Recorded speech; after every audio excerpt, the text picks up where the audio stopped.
Ok, il va, documentaire.com. J'ai la chance d'être aujourd'hui avec un acteur principal d'un des plus gros événements français, si ce n'est le plus gros. L'homme s'appelle Thomas, Montpellier.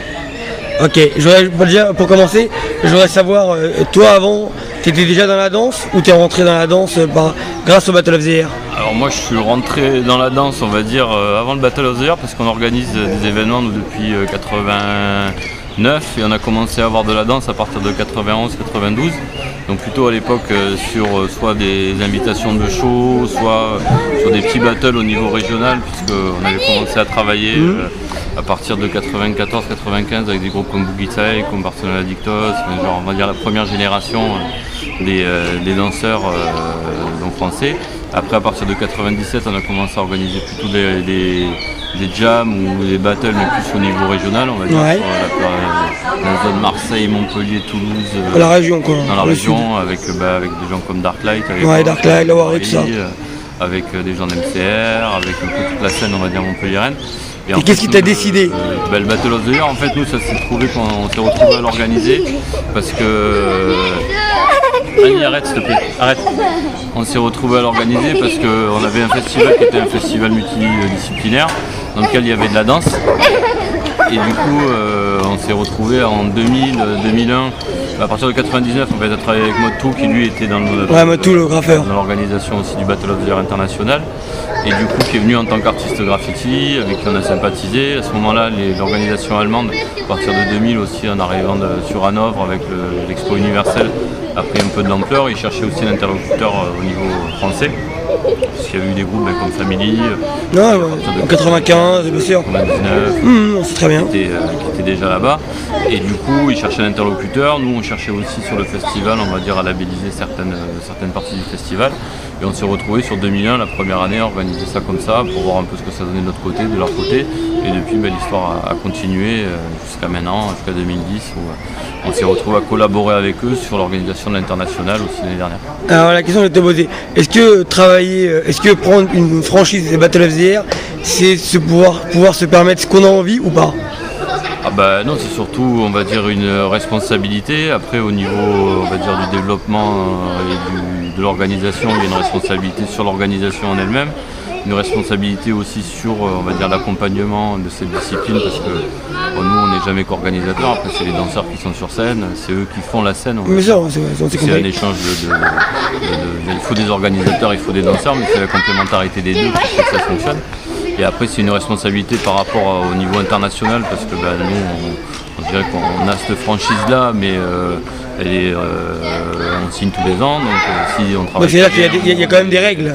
Il y a des règles qui sont des règles, on va dire, de base d'organisation, qui sont les règles, de suivre les critères, de pouvoir avoir tout un tas on va dire, de collaboration, que ce soit sur la communication avec les crews, avec l'équipe internationale. Et puis après, on va dire, la plus grosse des responsabilités pour nous, elle est sur la partie vraiment ce qu'on essaie de rendre au b-boying français et d'avoir une meilleure qualité d'accueil, une meilleure qualité de gestion de l'événement pour que tout le monde puisse se sentir de mieux en mieux dans l'événement et puis ça puisse aller représenter la France aussi à l'international. Alors, je te disais, en fait, la vraie question c'est est-ce que le format il a beaucoup évolué avec les années. Est-ce que c'est quelque chose que vous pouvez à un moment donné, est-ce que c'est à votre initiative ou c'est Battle of the Year qui entre guillemets dirige le truc et dit voilà ça va être comme ça et vous êtes obligé de suivre quelque part? Non, ce qui est intéressant justement dans le format du Battle of the Year, c'est qu'il y a la tête de pont on va dire avec les organisateurs allemands qui sont les initiateurs du truc, qui ont donc Thomas, on va dire que ce soit Thomas, que ce soit Storm, que ce soit Mode, Crazy. Après il y en a d'autres qui au fur et à mesure ça c'est la direction officielle. Eux c'est on va dire les créateurs du truc, donc c'est sûr qu'eux ils ont leur schéma, il y a le système de jugement, il y a des bases. Mais après ce qui est intéressant c'est justement la discussion qu'il peut y avoir entre les organisateurs de la finale internationale et qui sont aussi les organisateurs des qualifications allemandes, donc je dirais qu'ils vivent aussi à leur niveau leur qualification nationale et puis tous les autres organisateurs où on se voit maintenant depuis on va dire 5 ans, 6 ans tous les ans en dehors on va dire des organisations pour justement faire le point sur le système de jugement effectivement, sur les règles, sur un peu l'évolution du battle, parce qu'il y a des problématiques. On voit comme aujourd'hui, par exemple, ici à Toulouse, il y a 4 crews, donc comment motiver les crews. Tu penses que c'est dû à quoi ça? Ça c'est dû à plein de facteurs, on va dire, des facteurs liés à l'organisation on va dire locale, au rapport avec la scène du Boeing au niveau régional. Tu penses pas que c'est plutôt le fait des crews aussi sur on va dire la capacité à monter un show, être capable de le mettre en place. Yes. Le manque de battle en 8-8 au niveau national. Tout à fait. Il y a Shell et Yanou, grosso modo, le reste c'est du 2, du 1, du 3-3, du 5-5 quand c'est du gros battle. Donc je dirais qu'il y a une évolution aussi de la danse qui se fait. Maintenant c'est à voir comment les valeurs on va dire que peuvent véhiculer le Battle of the Year et le travail d'un crew. C'est ça qui fait aussi la vivacité quelque part et la créativité. Donc comment on arrive à remotiver ça, comment on arrive à refaire en sorte qu'il y ait des battles 8-8 au niveau national qui se mettent en route et que les crews prennent conscience qu'effectivement il y a une notion de groupe qui est importante, c'est qu'avec cette notion de groupe là qu'on arrive aussi à percer et pas seulement en étant tout seul ou à deux. Alors, et qu'est-ce que tu penses de la question Battle of the Year, c'est un événement qui engrange beaucoup d'argent et que c'est comme s'ils abusaient les danseurs? Tu penses que c'est une vérité ou pas du tout? Bon là-dessus je suis transparent, après il n'y a pas de... Non mais après c'est toi qui es sur le Battle of the Year, donc tu sais, tu vois bien si ça engrange beaucoup de travail. Ça demande énormément de travail. Voilà ça je veux savoir. Nous ça fait 10 ans qu'on organise, donc on a commencé, on faisait ça bénévolement pratiquement. Des générations 2000, 2001, 2002, voilà, à partir je me rappelle. 2000, 2001, 2002, 2003, là maintenant... Ça avait un côté un peu plus underground qu'aujourd'hui on va dire. Non, je pense que c'était une évolution, c'est la danse en général qui était moins démocratisée, donc il y avait plus des gens qui eux travaillaient de façon un peu plus en groupe, c'était moins démocratisé, maintenant ça s'est démocratisé plus, donc effectivement il y a plus de groupes, il y a plus de danseurs, il y a plus d'organisateurs. Et maintenant on est dans un peu un cycle, je pense, où tout ça c'est en train de venir à maturité. Il y a une scène qui est en train de s'organiser professionnellement. C'est sûr. On est depuis maintenant, on va dire 4-5 ans, on commence sur l'organisation du Battle of the Year France à pouvoir en vivre en termes d'organisation. C'est aussi le cas pour certains des qualifs. Après il y a tous les cas de figure, on va dire, quand j'ai organisé les qualifs à Mayotte. Est-ce que c'est quelque chose que toi tu l'as décidé? Est-ce que c'est toi qui as trouvé ces partenaires-là? Ou c'est Battle of the Year Allemagne qui t'a fait des propositions? Non, sur la France en fait c'est nous qui on va dire sommes sollicités par certains organisateurs. Comme par exemple on a fait pendant 3-4 ans, on a fait une qualif sud et une qualif nord. Après on s'est dit pourquoi on a mis en place par exemple 4 qualifs? C'est parce qu'il y avait certains crews qui nous disaient c'est loin pour nous pour aller à Lille, c'est loin pour nous pour aller à Lyon.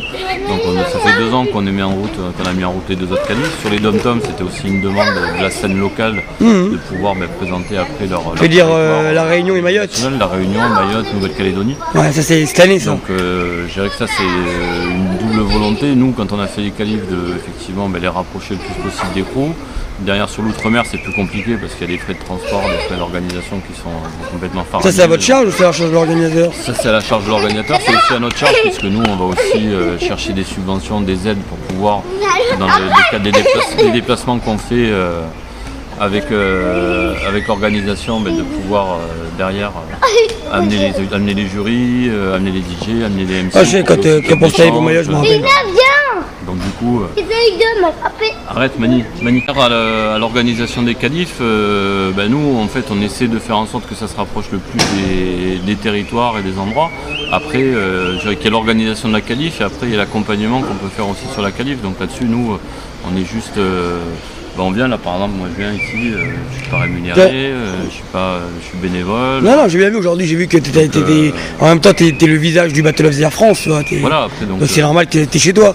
Donc après pour revenir sur l'aspect financier, c'est sûr que de remplir des zéniths, là maintenant on a rempli l'Arena l'année dernière, pour revenir sur l'Arena. C'est vrai que les gens ils parlent beaucoup, il y a une relation avec l'argent par rapport au Battle of the Year. Oui, de toute façon l'argent il n'est pas tabou, il faut payer des salles, il faut rémunérer des danseurs, nous on s'efforce de les accueillir comme il faut. Je pense que sur le Battle of the Year, il y a un des plus gros prize money qui est sur les battles français. On a 10 000 € de prize money, donc on essaie parce qu'on estime que c'est un travail, qu'il doit être rémunéré et puis que c'est normal que des groupes qui se défoncent pendant 6 mois, ils soient payés à la fin, ils soient récompensés de leur boulot, même si on ne crie pas sur les toits qu'il y a 10 000 € de prize money. Non, c'est vrai que c'est pas un truc qui est mis vraiment en avant, j'avoue. Qui est mis en avant parce que c'est pas ça le but principal et la relation qu'on a avec les équipes, que ce soit les grosses ou les petites. Là, il y a Hot Milk qui a pu faire un battle contre Vagabond. Bon, ben, je pense que voilà, que ce soit Vagabond, que ce soit nous, ben, c'est un peu le rêve pour les gamins. Pour un crew qui n'est pas forcément un crew qui est au top et qui est super non, c'est connu. compris. Quand ils vont repartir chez eux, ben, ils vont véhiculer une ils participent au Battle of the Year.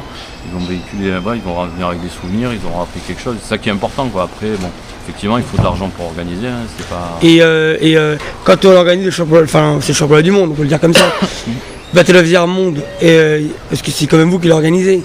Mais quand on arrive au sein du Battle of the Year, après je peux me tromper, mais c'est comme s'il y avait un climat allemand, c'est-à-dire que la sécurité elle est allemande et qu'à plein mal de niveaux, c'est comme si c'était leur staff à eux et plus le vôtre. Ah bah après non, c'est la première année, donc eux ils ont lâché le bébé cette année, ça faisait 20 ans qu'ils organisaient le truc, donc pour eux c'était pas évident parce que ça veut dire... Une question de confiance, tout ça, voilà. Il faut lâcher le truc et tu lâches l'organisation, puis en même temps tu te retrouves dans un pays différent, dans une ambiance différente, avec un mode d'organisation qui est différent.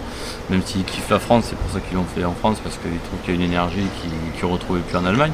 Donc effectivement, ils viennent en essayant de cadrer le truc, mais c'est ça qui est intéressant aussi, c'est cette collaboration avec franco-allemande, on va dire, avec la rigueur des Allemands d'un côté, et puis tout ce que ça peut apporter, mais ça c'est aussi sur le long terme, quoi. Et puis c'est aussi des relations humaines finalement.